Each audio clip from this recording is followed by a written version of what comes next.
This is going to be definitely a little bit definitely shorter post game show for us. I don't think really for either of us gigantic takeaways. Jacobson has a big game. We'll talk about him, I'm sure, first.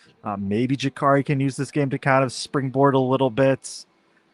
I don't know. It's one of those right. It's one of those games where this will be the least probably entertaining game Purdue has all season. They play a team in Eastern Illinois who has struggled and has struggled really the entire season. So no major takeaways definitely from us, but it was good to see them just kind of get loose after the first 10 minutes. And that's why you play this type of game is you get back ready for Big Ten play starting next week. Big time matchup against Iowa State in Mackey Arena next Saturday. So get a tune up for that. I think the only sort of maybe takeaway for me is just like the defensive rotations and efforts. Like it seems like Purdue's trying to apply a little bit more ball pressure and get in the gaps a bit more, in addition to kind of having the rotations on the backside, getting closer to the rim. But that's really the only major takeaway. And some of that might just be due to like being literally able to just get in passing lanes better against this Eastern Illinois team. If you got nothing, like we can just kind of jump straight into the players. Like I said, No, I do. I do have one major takeaway, especially after coming off of that Baja Mar trip where we saw contributions in major ways other than the big three. 57 bench points today, Joe.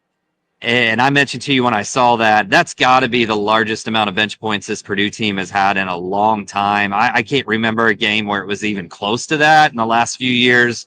Yeah. Somebody can correct me if I'm wrong if they look it up. But I mean, I thought today, honestly, just it showed that off again, that this team isn't just about the big three. CJ comes out hot right away again, right? Hits 2 threes super early on in this game.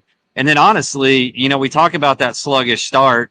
And as I was watching that, I laughed the other day when Hurley was like, we're not eating Thanksgiving on Thursday because we play on Friday. And we're not going to have all that tryptophan in our system on Friday. And I laughed at it. And I was watching that first 10 minutes and I was like, maybe Hurley was on something here. I don't know.